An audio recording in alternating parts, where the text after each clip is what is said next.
Hello everyone, welcome back to the channel being a teacher. आज की class में हम इंटेलिजेंस चैप्टर की नेक्स्ट थ्योरी करेंगे। तो देखते हैं कि जो हमारी नेक्स्ट थ्योरी है वो कौन सी है।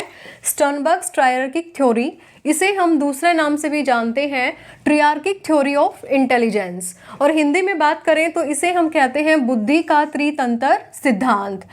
अब देखिए, जो ये हमारी ट्रायर्किक थ्योरी है इंटेलिजेंस की, यहाँ आपको नाम देख के ही पता लग रहा होगा कि स्टर्नबर्ग ट्रायर्किक थ्योरी, यानी ये थ्योरी हमारी किसने दी है? स्टर्नबर्ग ने दी है, और 1985 में उन्होंने ये थ्योरी प्रतिपादित की थी। अब जो इसकी मेन चीज़ें हैं सबसे पहले वो देखते हैं, और दूसरी बात ये है कि जो स्टर्नबर्ग हैं वो इंटेलिजेंस के बारे में क्या कहते हैं, उनका क्या मानना है कि बुद्धि क्या है। तो देखिए, स्टर्नबर्ग का मानना था कि जो तर्क हमारे मन में चलते हैं उन तर्कों को एक व्यक्ति किस तरीके से ग्रहण करता है और सूचनाओं को किस तरीके से प्रोसेस करता है, वही क्या है? इंटेलिजेंस है। लेकिन जो मेन चीज़ें एग्जाम में हमारी पूछी जाती हैं वो यहाँ से नहीं पूछी जाती, बल्कि जो स्टर्नबर्ग ने 3 कंपोनेंट्स की इसमें बात की है, जो 3 वर्ड्स उसने इस थ्योरी में दिए हैं, वहीं से आपके क्वेश्चन आते हैं। तो वो जो 3 चीज़ें हैं वो कौन कौन सी है वो देखते हैं। तो देखिए, स्टर्नबर्ग जी का मानना है कि जो इंटेलिजेंस है उसके हमारे 3 एस्पेक्ट होते हैं। तो जो ये 3 एस्पेक्ट हैं ये कौन कौन से हैं? सबसे पहले है आपका कंपोनेंशियल इंटेलिजेंस। कंपोनेंशियल इंटेलिजेंस को हम एनालिटिकल इंटेलिजेंस के नाम से भी जानते हैं, और हिंदी में इसका नाम है घटकीय उपसिद्धांत। अब जो ये कंपोनेंशियल इंटेलिजेंस है वो क्या है? देखिए, आप अपनी रियल लाइफ में जिसको मानते हैं ना कि हाँ ये बच्चा इंटेलिजेंट है, वही क्या है? आपकी कंपोनेंशियल इंटेलिजेंस है। एग्जाम्पल के तौर पे देखिए कि आपने सुना होगा कि आपको 12th क्लास का रिजल्ट आया और घर वालों को आपने अपना रिजल्ट बताया, कितने मार्क्स के? आपके 75% मार्क्स आए हैं। तो घर वाले क्या कहते हैं कि देखो उसके बच्चे को, देखो पड़ोसी के, उसके 85% मार्क्स आए हैं, वो कितना इंटेलिजेंट है। तो घर वालों ने उस बच्चे को इंटेलिजेंस की जो डेफिनेशन बताई वो क्या बताई? उसके मार्क्स के आधार पर, यानी जो उस बच्चे की एकेडमिक परफॉर्मेंस है, उस एकेडमिक परफॉर्मेंस के बेस पे देखा गया कि वो बच्चा कितना इंटेलिजेंट है। यानी अपनी रियल लाइफ में हम जो जिनको इंटेलिजेंट मानते हैं वो किस बेस पे मानते हैं कि वो बच्चा उसकी जो वर्बल इंटेलिजेंस है वो अच्छी हो, मैथमेटिकल इंटेलिजेंस उसकी अच्छी हो, यानी गुना भाग करने में जो गणितीय संक्रियाएं हैं उनमें वो बच्चा अच्छा हो, लॉजिक इंटेलिजेंस, तर्क लगाने की शक्ति उसकी अच्छी हो, और एकेडमिक्स में वो अच्छा हो, है ना। बेसिकली क्लासरूम में एक बच्चे के अच्छे मार्क्स आ रहे हैं, एक सब्जेक्ट में वो बच्चा कितना इंटेलिजेंट है। तो बेसिकली हम इसी तरीके से इस इंटेलिजेंट को नापते हैं कि एक अपने एकेडमिक्स में उस बच्चे ने कितना अच्छा स्कोर किया है। तो उस स्कोर से जो इंटेलिजेंस हम नापते हैं उसको हम कहते हैं कंपोनेंशियल इंटेलिजेंस या फिर एनालिटिकल इंटेलिजेंस। तो ये हमारी बात हुई कंपोनेंशियल इंटेलिजेंस की। दूसरी चीज़ इसमें आती है कि इस तरीके के बच्चे एब्स्ट्रैक्ट थिंकिंग करने में काफ़ी अच्छे होते हैं, और इन बच्चों को हम क्या कहते हैं? Book smart. ये इंपॉर्टेंट चीज़ है, इसे आप लिख सकते हैं कि जो बुक स्मार्ट बच्चे हैं वो कौन से होते हैं? जिनमें कंपोनेंशियल इंटेलिजेंस ज़्यादा होती है। तो ध्यान रखिएगा, कंपोनेंशियल इंटेलिजेंस हमारी बस वही होती है जिनको हम रियल लाइफ में इंटेलिजेंट बोलते हैं, जो कि एकेडमिक्स में हमारे अच्छे होते हैं। अब दूसरी चीज़ पर आते हैं। सेकेंड एस्पेक्ट बताया है इन्होंने एक्सपेरियंशियल इंटेलिजेंस, जिसको हम क्रिएटिव इंटेलिजेंस भी कहते हैं, और हिंदी में हम इसे कहते हैं अनुभवजन्य उपसिद्धांत।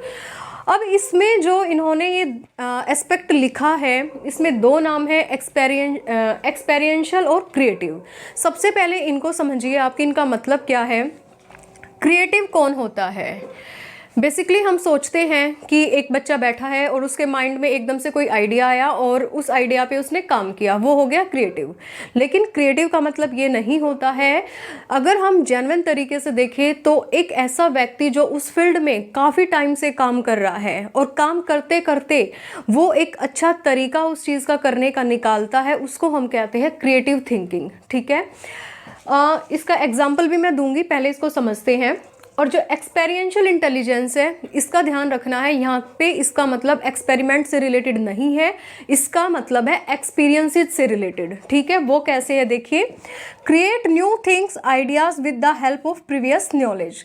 जब भी एक बच्चा, एक व्यक्ति अपनी पुरानी नॉलेज से कुछ नया करता है, कुछ नया बनाता है, वो हमारा क्या होगा? क्रिएटिव इंटेलिजेंस होगा या फिर एक्सपेरिएंशियल इंटेलिजेंस होगा। यहाँ पे उसने किस चीज का यूज किया, अपनी प्रीवियस नॉलेज का। प्रीवियस नॉलेज किस पे आई है, हमारी एक्सपीरियंसेस के बेसिस पे आई है। तो एक्सपेरिएंशियल का मतलब यहाँ पे एक्सपीरियंसेस से है कि बच्चे ने अपनी प्रीवियस नॉलेज के बेस पे जब कुछ नया क्रिएटिव किया है, कुछ नया क्रिएट किया है, तब हम उसको कहेंगे एक्सपेरिएंशियल इंटेलिजेंस या फिर क्रिएटिव इंटेलिजेंस। अब इसका एक एग्जांपल देखेंगे कि सपोज करो कि एक राइटर है, वो राइटर कब बना होगा, जब उसकी रुचि, उसका इंटरेस्ट लिटरेचर में रहा होगा, बहुत सारी चीज़ें उसने पढ़ी होंगी, बहुत सारी चीज़ें वो लंबे टाइम से लिखता आ रहा होगा, बहुत सारी रिसर्च उसने की होगी, तब जाके वो एक राइटर बना है। ये नहीं कि एकदम से उसके माइंड में विचार आया कि क्यों ना मैं राइटर बन जाऊं और वो राइटर बन गया, ऐसा नहीं होता। एक लॉन्ग टर्म के लिए ये काम चला है, उसने बहुत कुछ पढ़ा है, बहुत कुछ सीखा है, बहुत कुछ लिखा है, तब जाके वो क्या बना है, एक राइटर बना है। तो ये क्या है, उसकी क्रिएटिविटी है। इसी में आप एक और एग्जांपल देख सकते हैं। सपोज करो किसी ने एक टीचिंग मेथड दिया है, ठीक है वो किस बेस पे उसने दिया होगा, ये तो नहीं है कि एकदम से आइडिया आया और उसने टीचिंग मेथड दे दिया, ऐसा नहीं है। सबसे पहले उसने क्या किया होगा, सभी टीचिंग मेथड्स को पढ़ा होगा, बच्चों को देखा होगा, एक्सप्लोर किया होगा, और तब जाके उसने एक नया टीचिंग मेथड निकाला होगा, तब वो उसकी क्या है, क्रिएटिविटी है। उसने एक नया मेथड क्रिएट किया है सब चीज़ों को एक्सप्लोर करने के बाद। तो ये हमारी क्या चीज़ हुई, क्रिएटिविटी। अब हम तीसरे एस्पेक्ट की बात करते हैं, वो है हमारा कंटेक्चुअल इंटेलिजेंस, या फिर हम इसे प्रैक्टिकल इंटेलिजेंस भी बोल सकते हैं, और हिंदी में कहते हैं संदर्भात्मक उपसिद्धांत। ठीक है, तो जो हमारी कंटेक्चुअल इंटेलिजेंस होती है वो क्या होती है, देखिए, use acquired knowledge skills in real life.